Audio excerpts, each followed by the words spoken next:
They've been called puppet masters, the architects of revolutions, the hidden hand behind world events.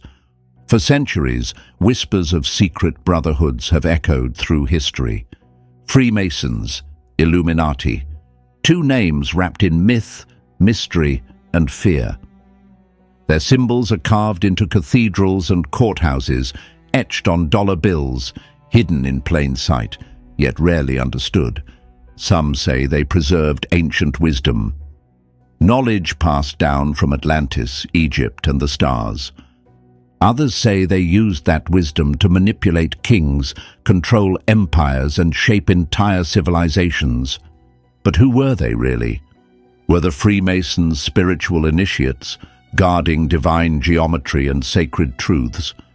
Were the Illuminati enlightened rebels or masters of manipulation? One thing is certain: their influence has touched the world in ways history books never dared to record. From the rise of science to the fall of monarchies, from hidden rituals to world-altering revolutions, their fingerprints are everywhere. So tonight, we follow the trail, we decode the symbols, we unveil the forbidden history, and we ask the question that still haunts the halls of power: what did they know that the world was never meant to see? Are you ready to lift the veil? Part 1. The origins of the Freemasons. Long before the whispers of secret handshakes and global conspiracies, before the all-seeing eye adorned dollar bills, there was a brotherhood, a lineage not of kings or conquerors, but of builders, stone masons, architects of mystery. But these were no ordinary craftsmen. They were initiates, guardians of a sacred science. Their tools were hammers and compasses.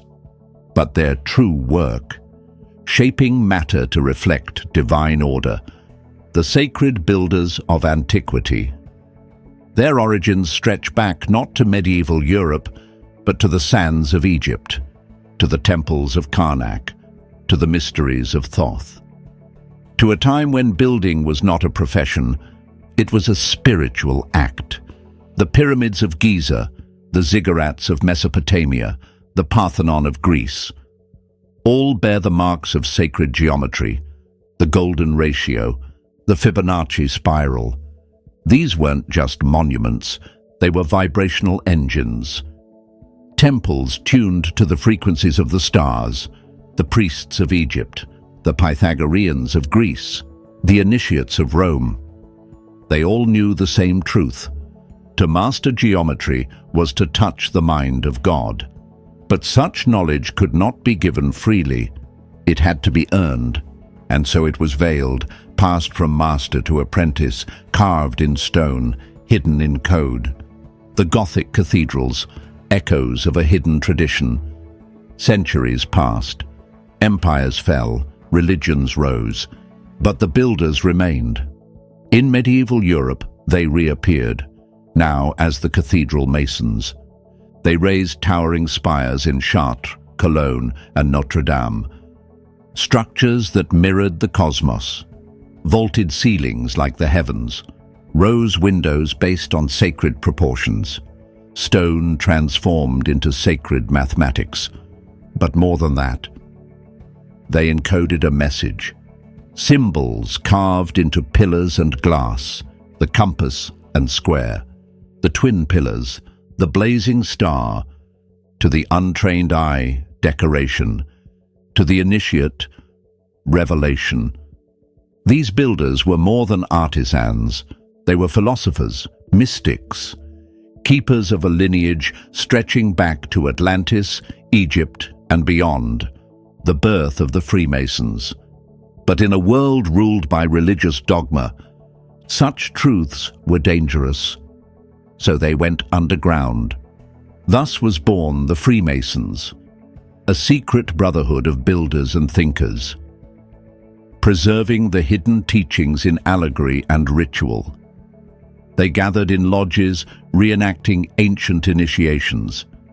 They spoke in symbols, walked in silence, and guarded their secrets with oaths of loyalty. They believed that true enlightenment came not from doctrine, but from inner transformation, a shift in the shadows. But as the world changed, so did the Brotherhood.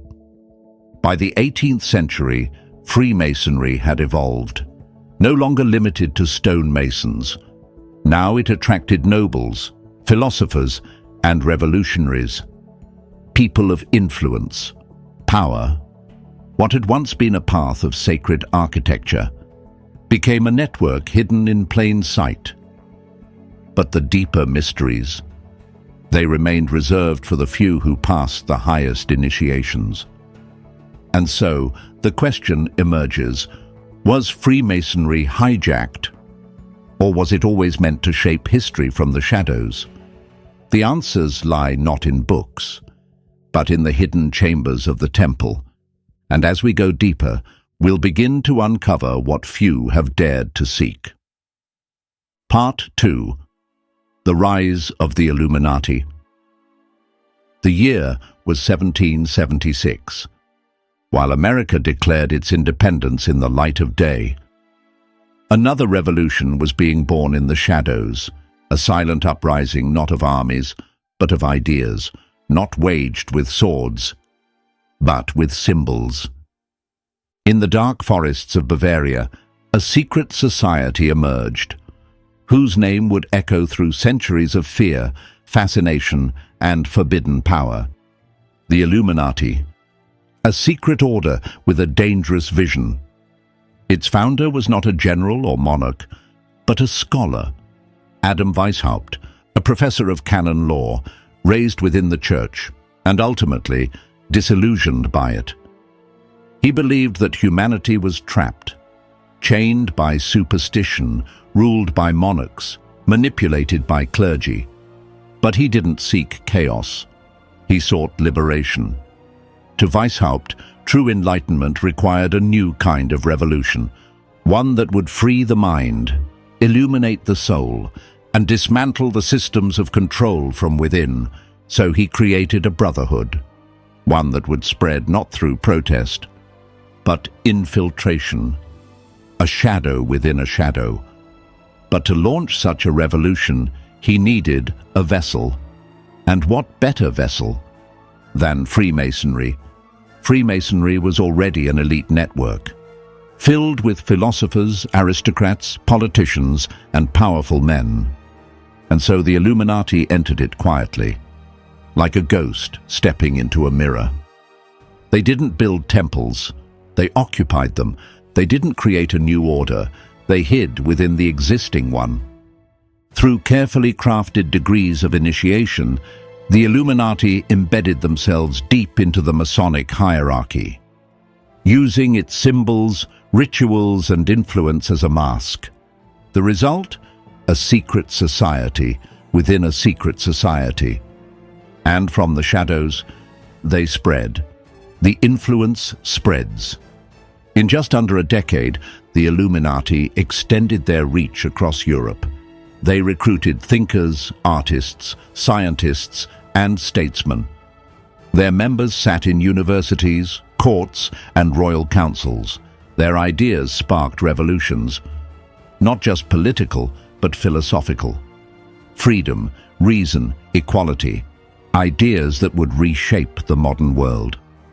But with influence came fear, and soon the rulers of Europe turned their gaze toward the shadows, the fall or the disappearance. In 1785, the Bavarian government struck. The Illuminati were outlawed, their writings seized, their members arrested, and just like that, they vanished. Or so it seemed. But how does an idea vanish? How does a network built on secrecy truly disappear? Some say the Illuminati dissolved, but ideas that powerful don't die. They evolve, they mutate, they go deeper until they're everywhere and nowhere all at once. Burying their teachings, encrypting their symbols, embedding their vision within institutions of finance, media, and global governance. Symbols in plain sight. The all-seeing eye, the unfinished pyramid, the torch of Prometheus. We see them on banknotes, in corporate logos, in political architecture. Are they just symbols or signs? Some call it coincidence. Others see the hand of a hidden order. What if the Illuminati never died? What if they became something even more powerful? Not an organization, but a shadow network of influence still guiding the world today. And if that's true, then who truly rules the world? Because the most powerful form of control is the one you never even notice. Part 3. The hidden symbols and codes of Freemasonry. For centuries, symbols have spoken a language older than words. A language of power, of knowledge, of control.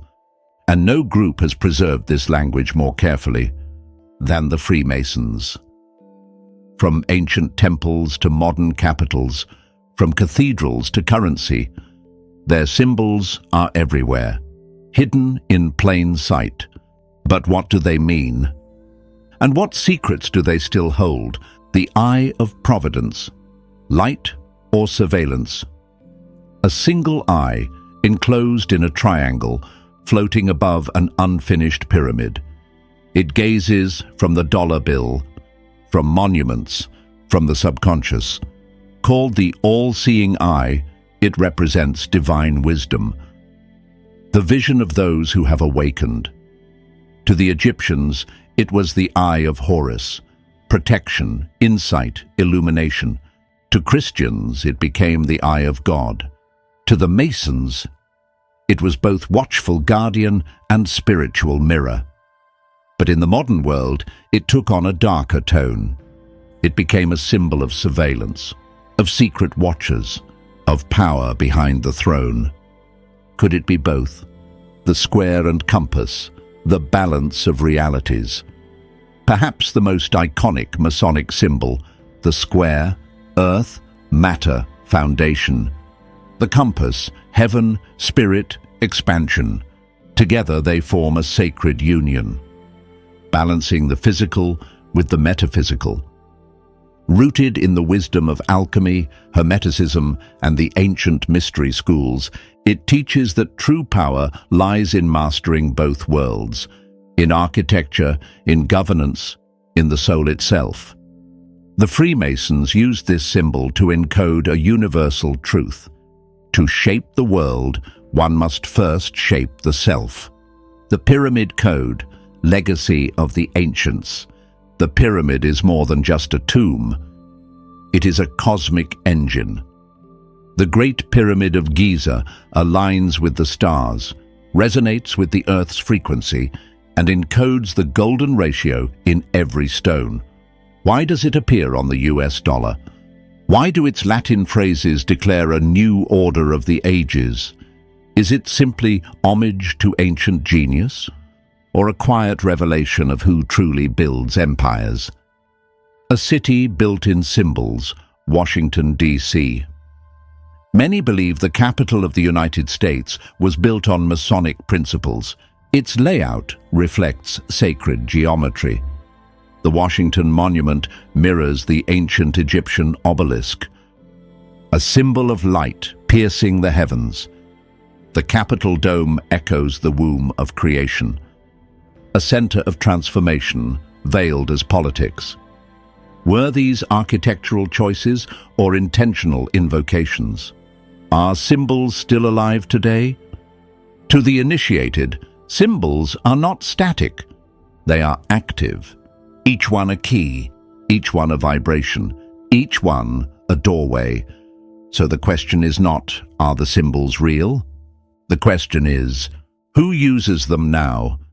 And are we still being shaped by them without even knowing? Part 4. Are the Freemasons and Illuminati still in control? For centuries, the whispers have persisted. Of hidden rulers, shadow councils, and invisible empires. Secret oaths, ancient rituals, unseen hands that shaped the fate of nations. Today, Freemasonry is often dismissed as a fraternal club, a relic of history focused on charity, tradition, and brotherhood. But is that the whole truth? How much power still lingers in the symbols they guard, and the networks they quietly control? The legacy that never died. The Illuminati, officially disbanded in 1785, a brief movement, historians say, an intellectual rebellion against monarchy and religious tyranny. But what if it didn't end? What if it simply evolved? Instead of vanishing, it went underground, changing names, changing forms, becoming something far more powerful. The global network of hidden power. Today, the corridors of power are not always where we expect them. They are found in silent rooms, behind closed doors.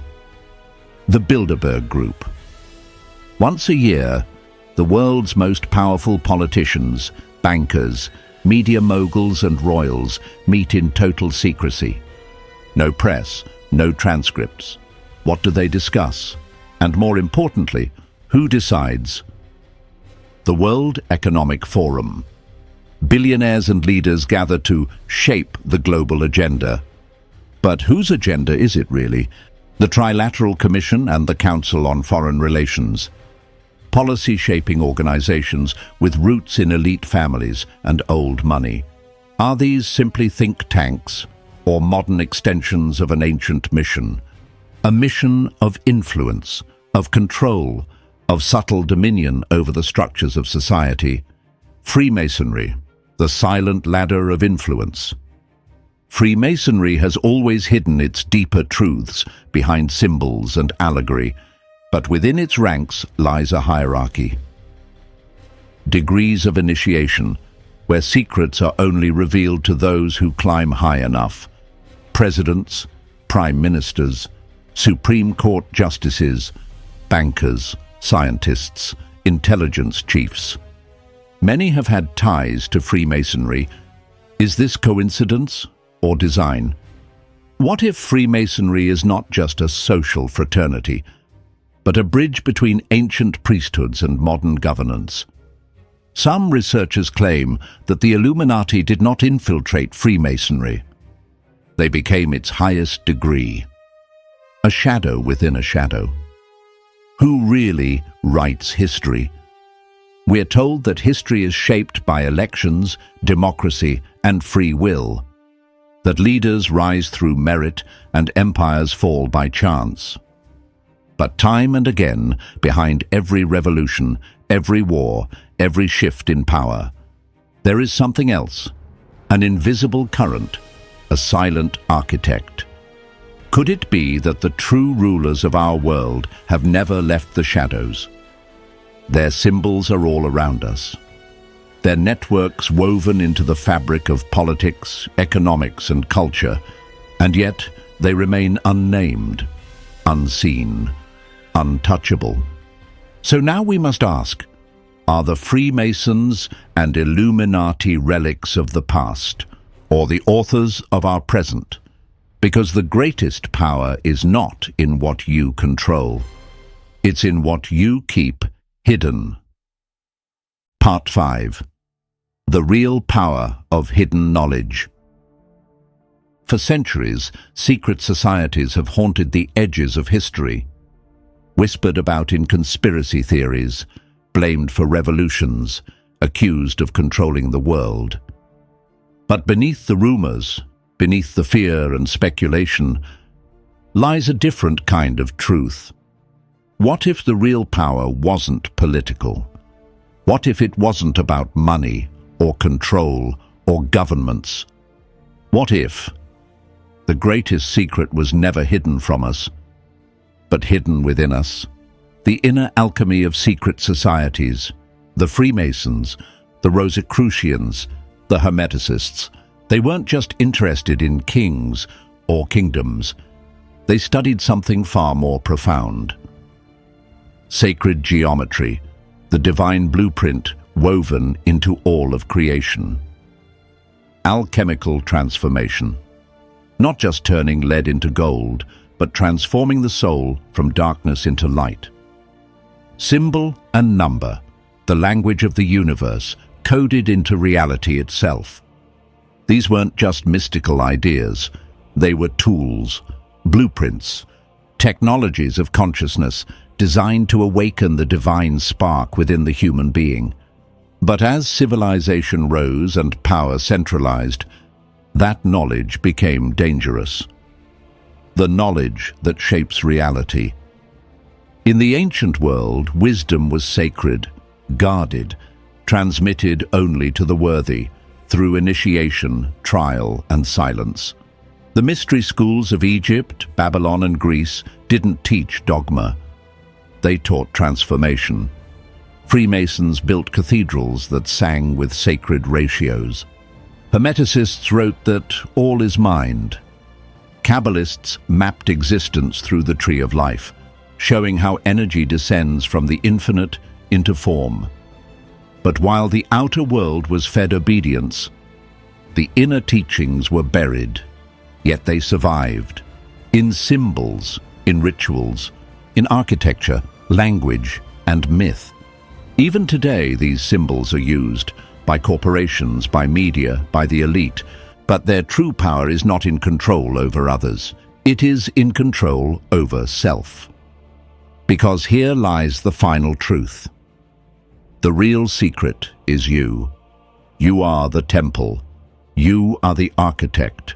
And your mind is the compass and square. The real prison is not built of walls or laws. It is built of belief, of limitation, of forgetting who you truly are. So we must ask, is the world ruled by secret masters? Or have we simply surrendered the keys to our own power? Because once you reclaim your thoughts, once you align your energy, your perception, your will, you awaken a force more powerful than any secret society, conscious creation. What happens now?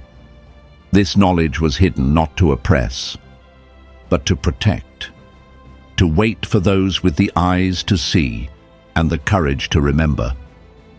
You don't need to join a secret order. You don't need permission from anyone.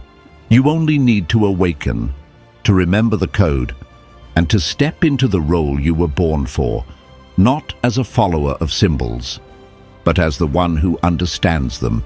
Because in the end, the greatest secret of all is that you are the power they've been hiding. Final CTA, the Akashic Records, the universe's ultimate library. For centuries, mystics spoke of a hidden archive, a library beyond time and space. The Akashic Records, where every thought, emotion, and soul journey is recorded. The Egyptians called it the Book of Thoth. Hindus named it the Mind of Brahma. Edgar Cayce accessed it to reveal truths lost to history. But what if this cosmic library has been hidden on purpose? What if the Vatican, with its forbidden archives, has always known the way and has guarded the gate, not to protect us, but to protect their power, and has worked to keep that power from you? Because this isn't just about history, it's about who controls your destiny. Next episode, the Akashic Records, the universe's ultimate library. Watch next to uncover what the Vatican never wanted you to find and learn how to access it yourself.